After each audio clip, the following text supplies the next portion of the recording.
Assalamualaikum warahmatullahi wabarakatuh. Ya, sudah lama sekali nggak bikin konten lagi seputar pengobatan untuk penyakit jantung bawaan. Sekali lagi kami garis bawahi bahwasanya ini hanya berdasarkan pengalaman kami, bukan bermaksud menggurui, bukan bermaksud untuk apa namanya kok sok tahu dan sebagainya, enggak. Ini sebatas sharing, kami mengalaminya, kami melakukannya, dan kami bagikan kepada teman-teman yang sekiranya membutuhkan. Karena kami merasakan ketika di sana tidak ada akses informasi yang cukup bagi kita, itu rasanya sangat luar biasa panik. Ada paniknya, ada resahnya, ada gelisahnya, ada bingungnya, macam-macam. Apalagi untuk para ibu, pasti lebih panik daripada kaum bapak. Maka ada beberapa hal yang kami sharingkan di dalam playlist Zona Sharing. Silakan bisa diakses di channel ini juga. Cari di playlist, itu ada Zona Sharing, itu kami masukkan beberapa video terkait sharing kami selama di awal pengobatan sampai dengan selesai operasi dan seterusnya. Atau mungkin beberapa video yang lawas, yang lama, sekian tahun yang lalu belum saya masukkan, nanti saya masukkan. Jadi ternyata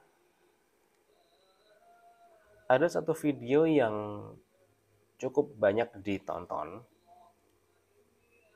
Itu judulnya, apakah jantung bocor bisa menutup sendiri? Ada TOF, ASD, VSD, ada PDA. Nah, definisinya apa? Itu nggak perlu saya review lagi, silahkan dicek di video di atas, itu ada linknya. Yang perlu saya ulas mungkin beberapa pertanyaan yang menarik, ya, terutama soal ini yang paling banyak ditanyakan itu soal operasi, soal herbal, kemudian apalagi ya, rujukan, dan lain-lain. Nah, kali ini saya mau sharing soal rujukan. Terakhir kali ada yang tanya soal rujukan dengan jaminan kesehatan, yaitu baik BPJS ya, atau asuransi dan sebagainya lah ya. Kalau untuk kebijakan sekarang saya nggak tahu. Tapi kalau untuk kami waktu itu, ya dengan sangat terpaksa, dengan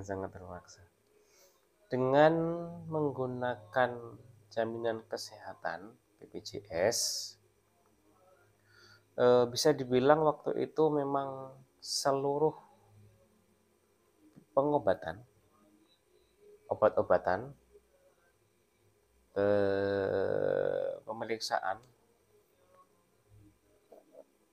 ruangan, jasa, dan sebagainya itu sudah di-cover di dalam jaminan itu.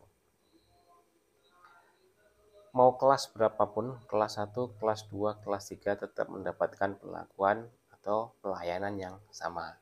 Yang membedakan hanya kamarnya. Ya, ada waktu itu kamar perawatan itu ada yang isinya 6, ada yang isinya 4. Udah cuma itu kayaknya.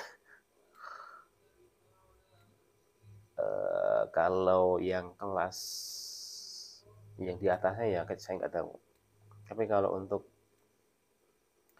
kelas 2, waktu itu kami ambil yang kelas 2, itu ruang merawatnya kalau di rumah sakit harapan kita dapatnya 1, 2, 3, 4 orang ya.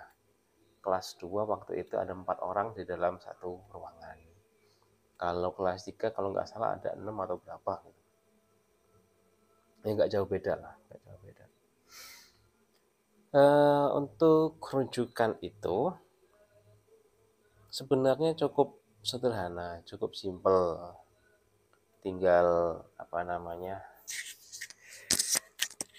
datang ke Vaskes 1, kemudian mendapatkan rujukan, kemudian silakan ke rumah sakit RSUD atau rumah sakit yang termasuk dalam Vaskes 2 itu bisa milihnya ya selama di Vaskes 1 itu. Jadi Vaskes 1 itu di puskesmas masing-masing, kemudian minta rujukan ke rumah sakit. Waktu itu kami ada 2 rumah sakit kota yang menjadi Vaskes 2 kami. Kami sempat ke rumah sakit Ahmad Yani, rumah sakit umum daerah Ahmad Yani di Kota Metro, dan juga kami pernah melalui Vaskes 2-nya di rumah sakit Muhammadiyah Metro. Kalau sekarang untuk rumah sakit swasta pun dari rumah sakit, berarti tipenya tipe C apa tipe B waktu itu ya, saya lupa. Waktu awal-awal dulu itu sekitar tahun 2017-an ya. Kalau kami periksanya di rumah sakit Muhammadiyah, itu kami masih merujuk lagi ke rumah sakit daerah RSUD. Tapi selang beberapa waktu ternyata dari rumah sakit Muhammadiyah itu bisa langsung ke Jakarta, bisa langsung ke harapan kita. Jadi lebih mudah. Tuh. Terus ada juga yang masih bingung soal bagaimana kalau rujukannya habis. Kalau rujukannya habis ya tinggal diperpanjang atau bikin rujukan baru. Ya, bikin rujukan baru. Masalahnya begini. Kalau kita berangkat ke Jakarta, kemudian kita pada awal-awal atau kita tidak bisa langsung berangkat karena menunggu berbagai macam hal, sehingga rujukan itu habisnya di Jakarta. Itu bagaimana? Apakah mesti pulang lagi kemudian bikin rujukan baru? Yaitu pilihan alternatif satu, ya balik kampung, bikin rujukan terus berangkat lagi. Tapi kalau jauh bagaimana? Kan ribet. Ya, itu salah satu solusinya bisa dengan mutasi. Mutasi rujukan Vaskes 1 itu kalau Anda sudah punya aplikasi JKN, itu bisa mengajukan mutasi Vaskes 1.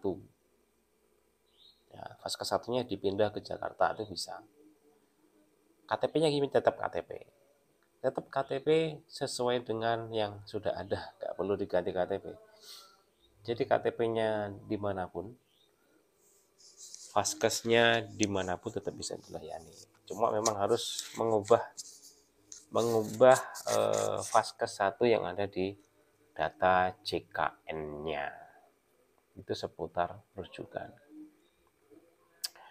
Terus bagaimana kalau misal pembiayaannya pakai umum? Ya sudah, kalau umum tinggal langsung ke rumah sakit, proses pendaftaran, kemudian sesuai tindakannya apa, bayar, pulang. Ya begitu. Kalau nggak mau ribet pakai rujukan dan lainnya, pakai umum. Ya, pembiayaan umum itu ya bayarnya full. Bayar full itu ya bayar biaya rumah sakit, kamar dan sebagainya, bayar biaya pelayanan, bayar biaya pengobatan. Ya. Ada yang tanya berapa biayanya kalau operasi gitu kan. operasi jantung itu untuk anak-anak, saya tanya di Rumah Sakit Harapan Kita dan juga Rumah Sakit Anak Bunda Harapan Kita itu, di Anak Bunda ya. Kalau satu kali operasi itu berkisar di antara 150 jutaan. Ya. Tentunya kalau menggunakan pembiayaan umum, kita bisa menentukan sendiri tindakan apa yang ingin kita setujui. Dalam arti begini, kita mau minta tindakan apa? Kita mau minta kamar yang bagaimana? Kita mau memilih pelayanan seperti apa? Itu bebas. Karena di Rumah Sakit Harapan Kita itu ada yang namanya poli eksekutif ya. Ya, poli eksekutif. Di sana pelayanannya lebih cepat, cuma memang biayanya lebih tinggi gitu. Jadi buat teman-teman yang memang tidak ingin menggunakan jaminan kesehatan, baik itu BPJS, jaminan-jaminan yang lain, ia bisa menggunakan dengan umum. Itu bisa lebih cepat lagi menggunakan fasilitas poli eksekutif yang ada di Rumah Sakit Harapan Kita. Soal biaya ya silakan ditanyakan di bagian informasi, yang pastinya tentu lebih tinggi daripada yang menggunakan jaminan atau yang umum. Jalur umum, jalur eksekutif jelas beda. Sama seperti naik kendaraan, pesawat misal. Kelas ekonomi itu bangkunya 3-3, kalau bisnis itu 2-2, ada yang lebih tinggi lagi ya bangkunya sendiri-sendiri. Atau bahkan private, kayak di pesawat Garuda kelas penerbangan eksekutif. Wah itu. Kayak di bus eksekutif itu 2-2, kalau ekonomi itu bangkunya 3-2. Ya, yang namanya pelayanan eksekutif tentu lebih banyak lebihnya. Banyak lebihnya. Jadi itu seputar bagaimana pengobatan umum, biayanya berapa. Terus begini, mungkin ada yang masih ragu-ragu mau pakai umum atau pakai jaminan. Sebenarnya itu tergantung masing-masing ya. Jangan pernah menyamakan kondisi seorang A dengan kondisi si B. Itu nggak bisa. Ada yang memang dalam kondisinya itu memang membutuhkan jaminan untuk pengobatan itu ya memang itu menjadi hak dia. Adapun orang yang mampu mungkin membutuhkan pelayanan lebih cepat, ingin perawatan ataupun ingin pengobatannya lebih dalam hal pelayanannya, pengobatannya, ruangannya dan sebagainya, tentu memilih untuk pelayanan umum jalur eksekutif tentu lebih kami anjurkan, karena kalau anak sudah mengalami tanda-tanda yang beresiko seperti spell, kebiruan itu, kambuh kayak gitu, sehari bisa di atas 3 kali, 4 kali, 5 kali, sebaiknya disegerakan untuk diberikan tindakan. Karena kalau menggunakan jaminan, itu tentunya antriannya lebih lama daripada yang langsung mengajukan pengobatan di jalur eksekutif gitu. Itu ya, itu seputar menjawab keraguan teman-teman mau pakai jaminan atau pakai umum. Kisaran biayanya tadi itu biaya. Kalau pakai JKN, pakai BPJS itu semuanya di cover. Untuk biaya pengobatan ya tinggal biaya hidup keluarga aja waktu di sana, biaya bolak-balik ke sana saja yang perlu diperhitungkan. Kalau untuk umum ya tentunya tadi itu dari bagian informasi yang kami tanya, Sekali operasi itu ada biayanya 150 juta. Itu biaya operasinya saja setahu kami, untuk biaya ruangan dan biaya lain-lain itu kami belum tahu. Kami belum tahu karena dengar biaya segitu aja sudah sudah terbayang tinggi sekali gitu kan. Ya mungkin bagi yang mampu tidak perlu dikhawatirkan, tapi memang semuanya perlu dipertanyakan, diklarifikasi dan juga dipastikan. Maka selalu kami anjurkan untuk jangan malu bertanya. Kalau butuh informasi silakan tanyakan. Dan di rumah sakit harapan kita ada bagian informasi, silakan untuk menanyakan saja. Jangan malu-malu, telepon saja kalau memang pengen bertanya. Ada kontaknya kan di websitenya PJNHK itu. Silakan ditanyakan di sana. Ya mungkin itu untuk video ringan kali ini. Semoga bermanfaat ya. Kalaupun ada teman-teman yang ingin bertanya ataupun ingin membahas apa yang masih mengganjal, masih dipikirkan, masih ragu, silakan bisa langsung ditulis di kolom komentar. Nanti insya Allah kami akan mengulasnya lebih detail sesuai dengan apa yang kami alami. Itu ya. Kita sambung di lain kesempatan. Assalamualaikum warahmatullahi wabarakatuh. Terima kasih.